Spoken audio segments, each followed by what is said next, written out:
Silav, roj baş, evar baş, hevan nû. Îşev em hinek bihevra şerê dawiyê di navbera Îran û İsraîlê de analîz bikin ve gotûbû ev şer ne tenê şerê Îran û İsraîlê ye, di piştvan de hêzên mezin ên ciyanê hene, weke Çîn, Rûsya, Amerîka.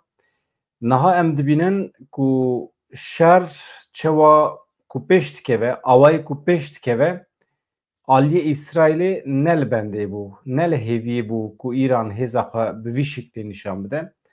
Êdî em dibînin ku hêdî dengê aştiyê tê lehevhatin wê çêbibe. Yani aştî nebe jî qet nebe şer radiweste. Em wisa hîs dikin. Bahsa civînên navnetewî tê kirin. Li neteyên wekbî li Cenevre wê civîn çêbibin. Ya herî giring jî ew e civîn ne li ser daxwaza Îranê lê li ser pêşniyaza sê dewletên Ewropî pêk hatiye. Ev nîşanê me dide ku İsraîl ne li bendê bû ku Îran bi hêzeke oqasa mezin bersiv bide. Bi taybetî divan sê çar rojên dawiyê de Îranê gelek bi hêz êrîş kir. Niha tiştek ku derdikeve tiştek ku hûn ê bibêjin kîjan aliyê vî şerê me eleqedar dike. Eger İsraîl di vî şerî de zêde pêş nekeve, tehdîta xwe ya li ser Îranê û li ser Tirkiyê kêm bike, ev yek wê bandor li pêvajoyê jî bike. Pêvajoya di navbera Tirkiye û Kurdan de. Çünkü Tirkiye wextê hîs bike ku êdî tehdîta İsraîlê tune ye, ew ê çi bike ji pêvajoyê? Ew ê nexwaze bi Kurdan re li hev were, ew ê dîsa siyaseta xwe ya înkar, îmhayê bidomîne. Merov wisa hîs dike. Yani çawa hîs dike? Ji dîroka Tirkiye. Ji dîroka Tirkiye. Tirkiye wextê bikeve zorê tê xwedavêje berbextê Kurda, wextê nekeve zorê hewcedariya Tirkiye bi Kurdan tune ye, tam berovajî hewcedariya Tirkiye bi şer û pevçûnan bi hestê nijadperestî heye. Êdî em nizanin hinda xuyanî hene ji rayedarên berê ê Partiya Karkerên Kurdistanê. Min qismekî ji nivîsa Duran Kalkan ji bo we berhev kiriye. Ez hema di dorê de biçim. Pêşî em behsa şerê Îran û İsraîlê bikin, paşê çend gotinên me çend şîrovê me wê hebin. Wezîrê Karê Derve yê Îranê Abbas Erakçî di daxuyaniya xwe ya îro de ragihand ku ew ê sibê li Cenevre bi heftayên xwe yên Brîtanî, Fransî, Alman re her wiha bi dîplomatên herî payebilind yê Yekîtiya Ewropayê re bicive. Wezîrê Karê Derve yê Îranê Abbas Erakçî diyar kir ku civîn wê li ser daxwaza sê welatên Ewropayê pêk were. Çavkaniyeke dîplomatîk ya Alman jî ji Reutersê re ragihand ku Îranê qebûl kiriye tevlî wê civînê bibe. Wezîr wê ewilî li nûnetiya daîmî ya Almanya ya li Cenevre bi nûnerê payebilind yê Yekîtiya Ewropayê re bicive Kaja Kallas. Bi vê canekê re wê bicive, çavkanî her wiha gotibû ku ew ê piştre bi wezîrên Karê Derve yên Îranê re hêdîtinekê hevpar li dar bixin. Li gorî çavkaniya Alman, armanca van danûstandinan ya di navbera Îran û Ewropiyan de ew e aliyê Îranê were îxnakirin, were qanehkirin da ku garantiyeke misoger bide, ew ê bernameya xwe ya nuklerî bidomîne lê tenê ji bo armancên sivîl bikarbîne. Binêrin. Ji xwe Îranê gotiye ez ê ji bo armancên sivîl bikarbînim. Ma Îranê heta niha kengê gotiye ez ê van hilberînên xwe ji bo çekan bikarbînim. Yani tiştekî wisa me nebîstiye. Ji ber vê yekê yani bernameya nuklerî ya Îranê bi armanca çek û sîleh li hember cîranan nayê bikaranîn. Îran jî vê yekê qebûl nake. İşaretê lihevkirinê di vê derê de dibînim. Yani Ewropiyan qebûl kiriye ku Îran bernameya xwe ya nuklerî bidomîne lê tenê ji bo armancên sivîl. Ez bawer dikim haya Amerîkayê jî heye, haya İsraîlê jî heye. İsraîl gelekî kete zorê. Ez dibêjim qey İsraîl wê li ser Tirkiye jî êdî nebe tehdît. Wisa xuya ye. Çavkaniyê da zanîn ku tê plankirin piştî danûstendinan diyalogeke bi rêkûpêk di astêya pisporan de were meşandin. ev inisiyatîfa Avrupayê piştî ku hefteya borî İsraîlê dest bi êrişên leşkeriyên berfireh li dijî Îranê kir û Îranê jî wekî bersiv mûşeka vêtine İsraîlê ji ber nîgeraniyên di derbarê zêdebûna pevçûnan a li rojata navîn de kete rojevê. Yani şer û pevçûn ew qasa gur mezin nebûna, ev inisiyatîfa lehevînê wê nekete dewrî. İsraîlê ragihand ku armanca wê ji navbirina hêza Tehranê ya ji bo bi pêşxistina çekên atomî ye. Yani hat femkirine yani İsraîl di wê îddiayê de ye ku ew dixwazin hêza Tehranê, hêza Îranê ya pêşxistina çekên atomî tune bike. İran jî red dike ku bernameya wê ya atomî xwedî armancên leşkerî be. Binêrin, gavadin tiştek ku me got, İran jî dubare dike. Wezîrê Karê Derve yê Almanyê Jonan Wattfull bangê Îranê kir ku ji bo çareseriyekê di derbarê bernameya nuklerî de garantiyê bide. Ji bo rûniştina li ser masaya danûstandinê qet nebe em vêyekê bikin û dereng nekevin. Niha merûv hevando çi encam dikare derbixe. Em dibînin ku sê welatên Ewropayê ka ez binêrim kîjan welatin dîsa ji we re dubare bikim. Britanya, İngiltere, Fransa, Almanya. Her sî dewlet ketine navberê ji bo ku şerê İran û İsraîlê raweste.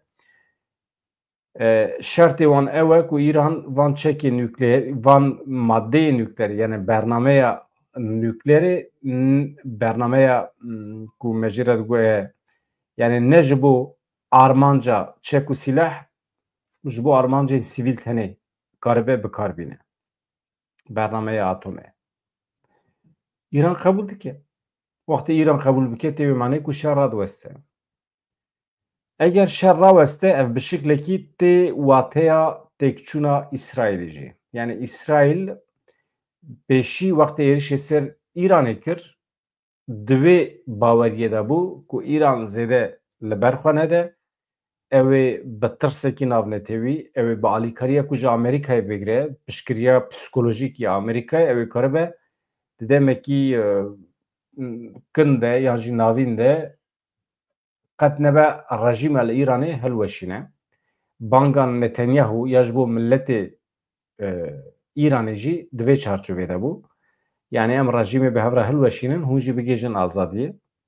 Mîna ku xîtabê yani xîtabê temamê Netewa İranê kir. Îjar pozisyona Kurdan merû dikare hinekî çawa şîrovê bike. Pozisyona Kurdan xeta sêyemîn bû, di şer de alî negirtin. Ne aliyê İsraîlê ne aliyê İranê. Ez bêjim ev gelekî baş bû. Eger xeta sêyemîn nebiya, dîsa mümkün bû Helepçeyeke sêyemîn çê bibiya. Enfalekî sêyemîn wê ji nûva çê biba ji aliyê Îranê ve. İran ve Kurdan dîsa bi xiyanetê sûjbar bikire û êriş bikire ser wan, darvekirin, kuştin, qetliyam ve demê dünya jî bêdeng dibû. Em dîsa rezîl û riswa dibûn. Ez bêjim qey xeta sêyemîn baş bû. Merû wisa bidomîne baş e. Problema me bi dewleta Tirkiye re ye hevano. Dewleta Tirkiye çima divê pêvajoyê de xwenezê Kurdan kir, çima çû îmralî, çima projeyekî bi vî şiklî bi pêşxist, tenê ji ber tehdîta ku ji İsraîlê dikare were. Eger İsraîl nebe tehdît li ser Tirkiye, ya ji Tirkiye wisa hîs bike, ez dibêjim ew ê dawî li pêvajoyê bînin. Ew ê tekiliya xwe ya bi Kurdan re xirab bikin û ev jî çi dibe? Şer û pevçînên Kurdan, berxwedana Kurdan wê ji cîmayê bidome. Her çend duran kalkan bibêje me temamî dawî li çek û silahan aniye jî yani berxwedana Kurdan wê tim bidome wisa xuya ye. Niha daxuyaniya duran kalkan jî heye. Ez ê niha di nava bernameyê de ji we re pêşkêş bikim ka ew çi dibêje derbarê rawestandina çek û silahan de. Ez dibêjim merûv vê nûçeyê bide berçav, encamên civîna ku wê pêk were di navbera rayedarên İranî û welatên Ewropayê de wê çi encam bide veye dikare seyra şer biguherîne. Ama merov dixeta siyemîn de bidomîne. Dîsa li hember her cure şer, pevçûn, tehdîtan merov xwe biparêze elbet. Daxuyaniya pêşekê heye. ڕۆژانە دەبینین کە قەیرانەکان لە ڕۆژهەڵاتی ناوەڕاست یعنی خۆنیشان دەدەن و ئەو قەیرانانەی کە لە ڕۆژهەڵاتی ناوەڕاستیش پێکهاتووە سەمەرەی سیاسەتێکی نادروستی کۆلۆنیالیزمی ئوروپا بۆ کە لە سەدەی ئەخیردا سیستمی دەوڵەت نەتەوەی هێنا سەر ناوچەکە بەسەر ناوچەکەیدا سەپان و نەتەوەکانی لێک جودا کردەوە و ئەوەش بوو بە هۆکارێک کە قەیرانەکان ببنە. Yani kalite deng bi vî şekliye ez aciz bûm. Me dixwast dengê ku sa zelal xweşik hebe ku mirov bikaribe nîşan bide. Ama tişt nabe yani ji xwe zanin daxuyaniya pêşekê heye ya dîmenekê ez nîşanê we bidim ev dîmen gelo rast e dîmerû nikare baweriyê bi evî jî bîne ya.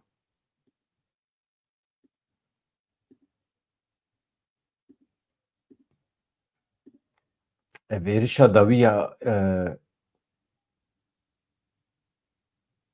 İranê ye li ser santrala Arak ya li İsraîlê yani binêrin.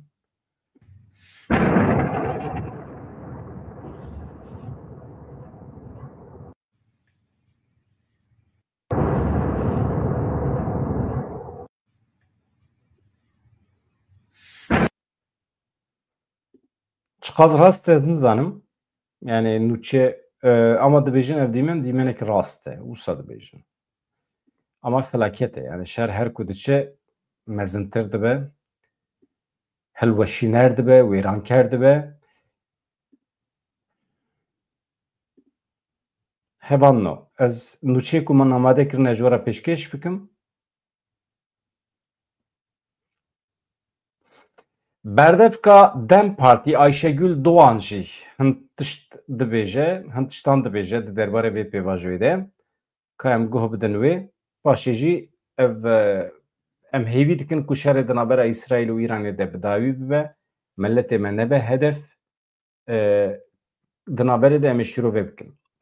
Berdevka Dem Partî Ayşegül Doğanê diyar kir ku pêvajo nexitimiye got niha rewşa em tê dane nîşan dide aliyên pêvajoyê di rîtma xwe de normal bi pêş dikevin. Ew dîmenekî min nîşan da ev li ewê ye. Ka bêje ev êrişa ev dîmenê ku me dît êrişa İsraîlê bû li ser Îranê yan êrişa Îranê bû li ser İsraîlê. Ew em zelal bikin ji ber ku min bibêjin baş e. Ka ez vêya bidomînim navberê de tê yani ev êrişa İsraîlê bû li ser Îranê.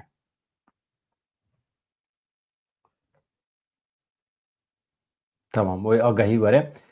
Berdevka Dem Partî Ayşegül Doğanê diyar kir ku pêvajo nexitimiye niha rewşa em tê dane nîşan dide ku aliyên pêvajoyê di rîtma xwe de bi pêş ve diçe.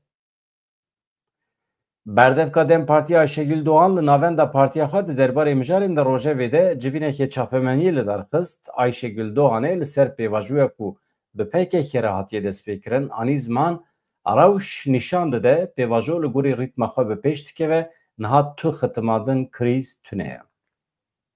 Her wiha Doğanê amace bi avakirina komîsyoneke taybet li parlamentoya Tirkiye jî kir. Carekê din bangê Serokê Parlamentoyê Numan Kurtulmuş kir dest bi karûbarê xwe bike. Ev karûbarê komîsyonê ku dikare pêvajoyê bi rêva nabe lê pêşî li pêvajoyê ve dike qenebe.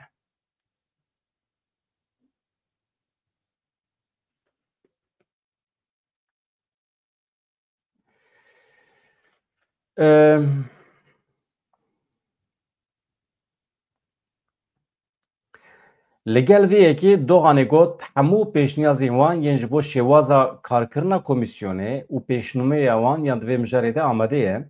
Dobarekirin nayê wateye ku tiştê nû çê nabin. Doğan di derbarê pêvajoyê de jî got ji bo pêvajo bawekî zelal bi pêş keve wekî Dem Partî em bi hestiyarî kar dikin.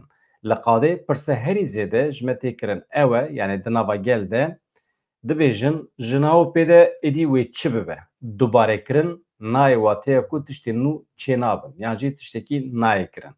Niha rewşa em tê de ne nîşanê me dide ku aliyên pêvajoyê di rîtma xwe de bi pêş ve diçin. Xitimandinekî yan ji krîzekî xuyanake dibêje Dem Partiyê. Êwala xweş e, xweş e, wisa jî xweş e. Tamam, bila pêş çawa pêş diçin diçin ama em tiştekî nabînin. Tiştekî li ber çavê me tune ye.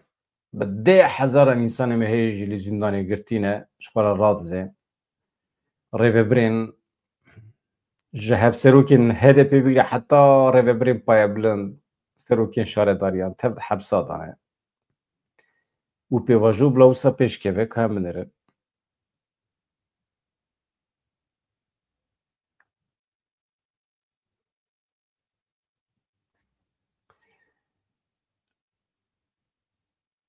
Ev di demekî de ku şerê di navbera Îran û İsraîlê de berdewam e, hemû alî amaje bi yekîtî demokratîkbûna Tirkiyeyê didin û ji bo vê yekê jî serkeftina pêvajoyê weke derfet dinirxînin, lê heta niha ji ber gavekî pratîk çênebiye raya giştî ji pêvajoyê nebihêviye.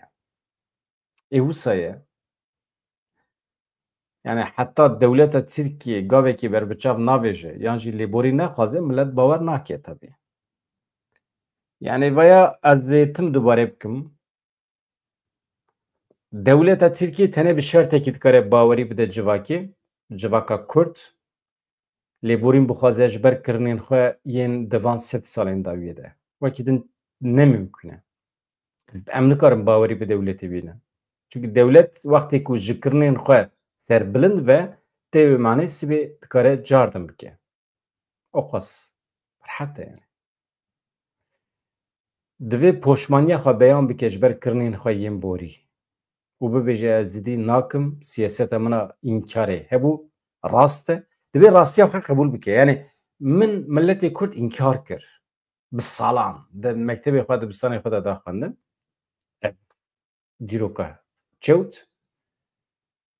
û min zulm tade îşkence li însana kir di vê rê de ez poşman im gerek milletê Kurd li min bibore. Dewleta Tirkiye heta ku vê yekê neke îmkana ku milletê Kurd bawer bike tuneye. Şer û pevçûn çê dibe çê nabe ew meselekî din e ama milletê Kurd wê bawerî bi dewleta Tirkiye neyne.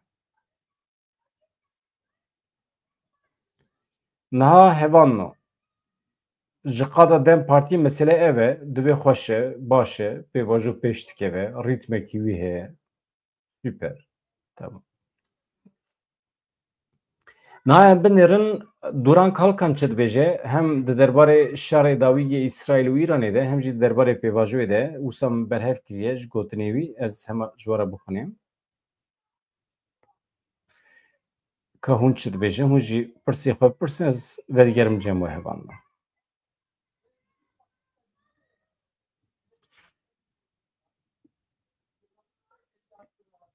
Duran Kalkan dibêje em bi biryarin stratejiya tekoşîna çekdarî bi dawî bikin. Yani me qirar daye em ve nagerin ji qirara xwe şerê çekdarî xelas bi dawî bû. Ama tim ama heye, tim lê heye, tim şert heye. Duran Kalkan diyar kir ku divê zext li rêveberî AKP were kirin ku gavê ber bi demokratîkbûnê ve bavêje û destnîşan kir ku divê her kes karibe hevdîtinê berêber apora bike pêngava azadiyê ya navnetewî pir alî bibe tekoşîna hiqûqî di her astê de bê meşandin. Mesela divê zextê li rêveberî AKP bikin ku di demokratîkbûnê de gava bavêje. Rêxistinekî mîna AKP însanekî mîna Tayyip Erdoğan ku tê de zihniyeta demokrasiyê tune ve imkana ku gav bavêje tune ye. Yani ne mümkün e. Tayyip Erdoğan li gorî demokrasiyê nikare tevgere. Nikare. Yani tu dikarî ji masîra bibêjî hilkişe ser darê ew mümkün e. Tu ji çûçikekî re dikarî bibêjî bikeve hewzê bikeve avê ajberî bike ama tu ji Tayyip Erdoğan nikarî bixwazî ku demokrasiyê pêk bîne. İnsanekî dîktatör e. Yani hulki wî wîsaya, kesiyetiye wî wîsaya. Yani ne mümküne. Ancak Türkiye kare biguhere elbet. Revebirên nû, cîwanên nû, mirovên ku perwerda xwe ya universal gerdûnî dîtibin, ji mafê mirovan fehm bikin, çima nebe yani. Ama bi vê revebiriyê nabe. Tayyip Erdoğan ne mümküne. Yani ama tabii ki yani milletê Kurd û Türk pir xweş dikarin li hev werin tabii çima nebe.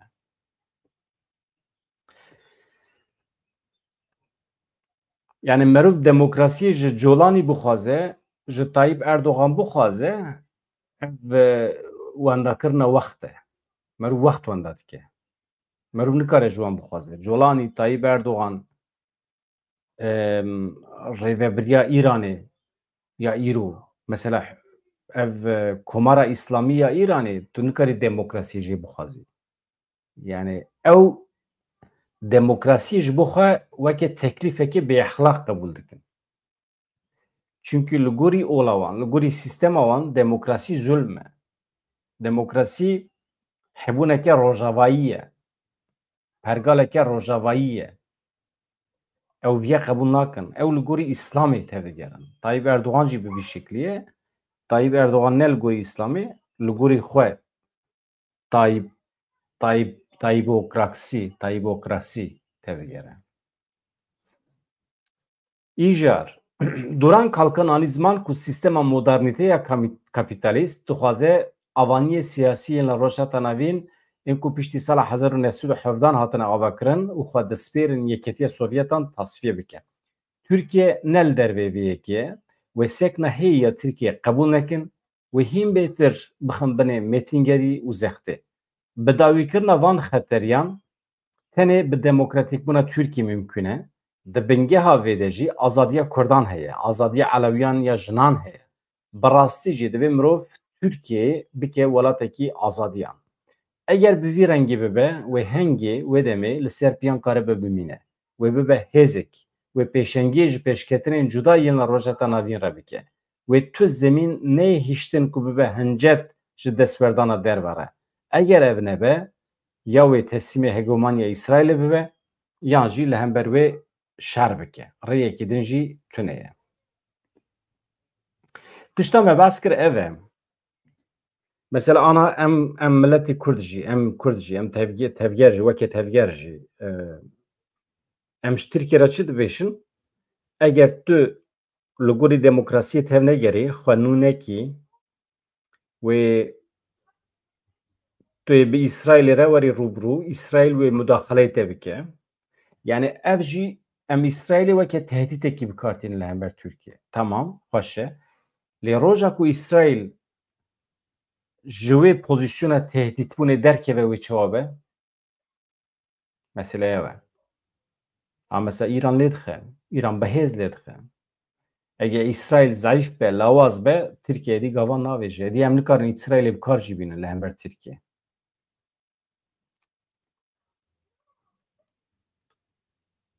Mesela rêyekê din ya siyemîn tune dibêje duran kalkan. Ya İsraîl wê êrişê Tirkiye bike û Tirkiye jî bersiv bide. Em bidomînin. Gelê Rojdatê Kurdistanê di derbarê vî şerê de dibêje li pêşberî şerê İsraîl û Îranê gelê herî baldar û berpirsiyar e. Tevgerên Kurd ên li Rojdatê Kurdistanê divê li dora Kongreyê Yekîtiya Netewî ava bikin. Li dora kongreyekî Yekîtiya xwe ya Netewî ava bikin.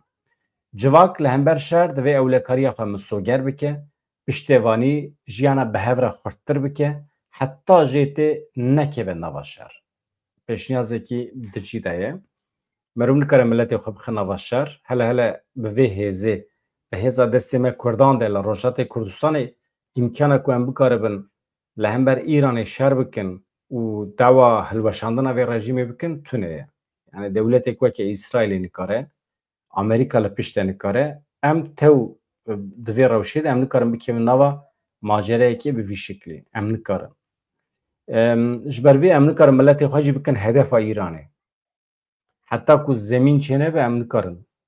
Ji ber vê mesela hin hevalê me belkî hûn jî hûn tim ev hefteyekî ye hûn tim dibêjin ya em çima pişkirî nadin İsrailê, em çima nakevin nava şer, em çima li çepka nadin. Ê wisa rehet ne hevan ne hêsane. Merov nikare. Tu nava İranê bijî, tu hemalatiye İranê bî, tu nikarî li çepkan bidî ji êrişên İsrailê re tu nikarî alîgirî bikî. Sivê du sibê encamê wî pir pîs dibin. Tecrübe me hene. Tecrübe wekê millet tecrübe me hene. Em nivîsa duran kalkan bidomînin hevanno. Milletê Rojhilatê Kurdistanê piştevanî jiyana bi hev re divê xurttir bike heta jê tê nekeve nava şer, divê yeketiya xwe ya gel biafirîne, yeketiya xwe ya rêxistinî biafirîne, li ser bingeha afirandina Rêveberiya Demokratîk ya hevpar bi gelên Îranî re tekiliyê tifaqê xurttir bike. Ne tenê bi milletên cuda yên Îranê re doh jî me behs kiribû. Ji aliyê azadiya fîzîkî ya Rêberapo ve tu pêşketin yan jî hewldan tuneyê dibêje Duran Kalkan di derbarê vê pêvajoyê de. Em dibînin ku daxuyaniya Duran Kalkan na ya Ayşegül Doğan û ya Duran Kalkan nakevin nakokiyê ne dijberî hevin. Çünkü Duran Kalkan dibêje tu pêşketin tuneyê. Ayşegül Doğan jî dibêje tu pêşketin tuneyê ama li gorî xwezaya pêvajoyê. Li gorî rîtmê wisa ye. Divê wisa be. Tamam. Yani li gorî rîtma pêvajoyê divê tu pêşketin çê nebe. Em bi çavê xwe nebînin. Em wisa fehm dikin. Pêşketin tune ama dibe rîtim wisa ye. Ya bi xêr em bêjin. Di nêzîkatiyên AKP'de helbestekî welê ciddî ku pêwîstiyên kar bi cih tîne tune ye. Gotin heye li Tirkiye, gotinên Dewlet Bahçelî jî hene, lê pratik tune ye. Duran Kalkan dibêje her ku diçe gotinên Dewlet Bahçelî wateya xwe wenda dikin, girîngiya xwe wenda dikin ji ber ku di pratikê de pêk naye. Di derbarê şer û pevçûnên li herêmên parastinên medyayê de û herêma Zapê ku me gotibû dor li gerîla hatiye girtin daxuyaniya HPG hebû li ser vê mijarê ka em binerin Duran Kalkan li ser vêya çi dibêje. Daxuyaniyên navenda ragihandin û çapemeniya HPG hene. Naxwazim dubare bikim. Rast e êriş hene. Dem bi dem zêde jî dibin, dem bi dem kêm dibin, çekên kîmyewî têne bikaranîn. Her jîre bombeyên qedexekirî ji taktik nükleer bigire heta çekên kîmyewî têne bikaranîn. Bi rengekî giran hem jî û gerîla şehîd dibin, dibêje Duran Kalkan. Ama me biryar daye ku stratejiya tekuşîna çekdarî em bi dawî bikin. Agirbestekî heye. Em heta dawiyê bi vê biryara xwe re em bi îsrar, em zelalin, em bi îsrarin. Em me dawî li tekuşîna çekdarê aniye. Ama tiştekî dijî heye. Aştî bi yek alî nabe. Divê teyrekî bifikirin ku ev gotina Dewlet Bahçelî bû. Divê du baskan bifire. Aştî jî bi vî şikliyê divê du alî be. Dibin êrişan de bêguman ve gerîla xwe biparêze. Ew xwasa êrişan li ser gerîla em jî divê nasekinin. Gerîla wê xwe biparêze. Dewleta Tirkiye êriş dike, îmha dike, qetil dike. Pişra jî dibêje tu çima dest ji çekan bernadî. Bangê dikin, dibêjin çekê dayînin, teslîm bibin, teslîmê edaleta me bibin. Werin bikevin zindanê, bikevin girtîgehê. Ev pêvajo ne pêvajoyeke bi vî rengî. Yani divê tiştek ku em ji vê pêvajoyê fehm dikin, ew wisa werin em teslîm bin, em bikevin girtîgehê pêvajoyeke bi vî şeklî nine. Yani hinek şiklê pêvajoya ku rêxistinê fehm kiriye eşkere dike.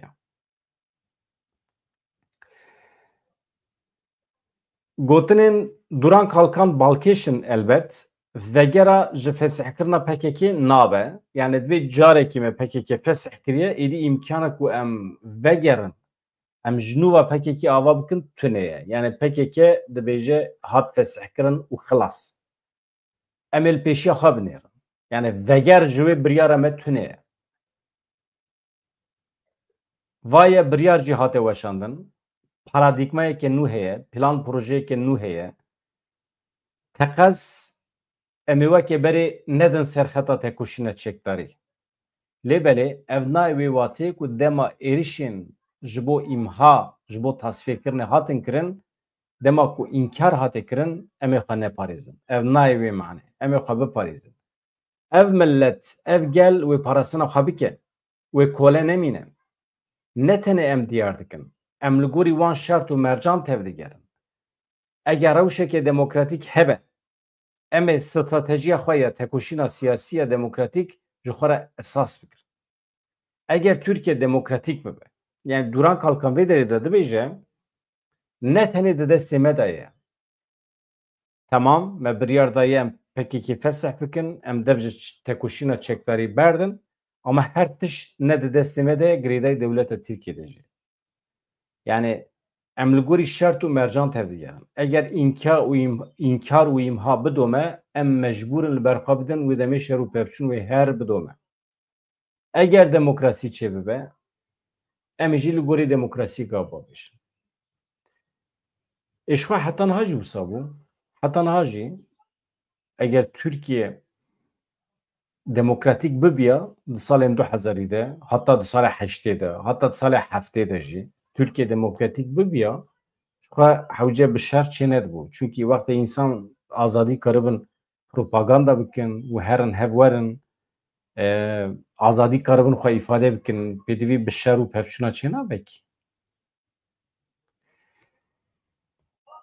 mesela dibe eger bi vî şiklî nebe eger demokratîk nebe demokratîk bûn çê nebe înkar bidome îmha berdewam bike azadiya îfade û rêxistinbûnê bi temamî ji holê bêne rakirin qirkirin li ser Kurdan eger qirkirin were ferskirin Kurd wê her tim li her cî li ber xwe bide xwe biparêze dibêje Duran Kalkan yani rewş bi vî şiklî ye hevan me yani divê mirov pir xeyala nebîne ne di derbarê pêvajoyê de ne di derbarê meseleyê din de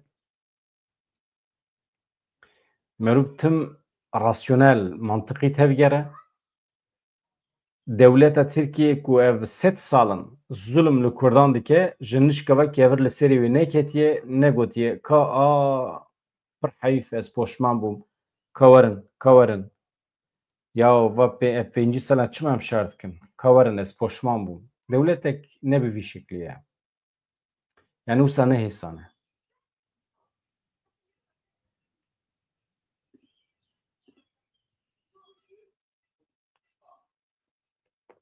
ez hinek li peyama we binêrim hevanna ya mesele Kurdbûn Tirkbûn nine ya marîfet di Kurdbûn û Tirkbûn de nine pir behsa aidiyeta netewî ya însana nekin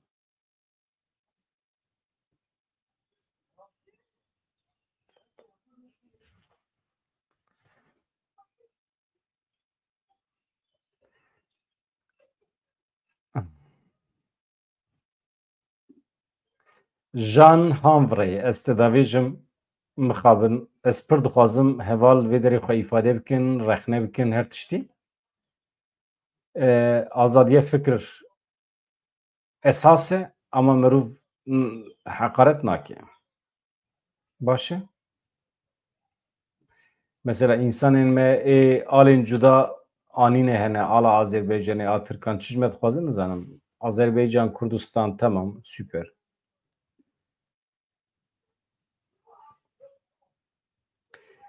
ya Azerî milletê Azerî milletê Kurdistan dikarin bibin dikarin bi hev re bijîn dikarin bi hev re tê bikoşin ji bo azadiyê mantiqa Azeriyan ya dervê şovînîzma Tirkî nêzî a Kurdan e yani eger Tirk nekevin naberê fesadî nekin problem tune ye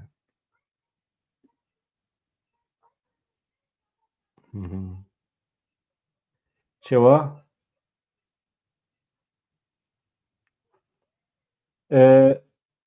yani min tam fehm nekir na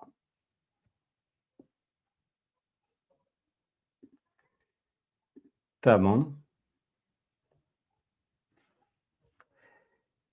ez bar dikim pirsê we wisa yê ku mirov bikare be bersiv bide tune ye ji bo wî ez li nûçeyên deqeyên dawî binêrim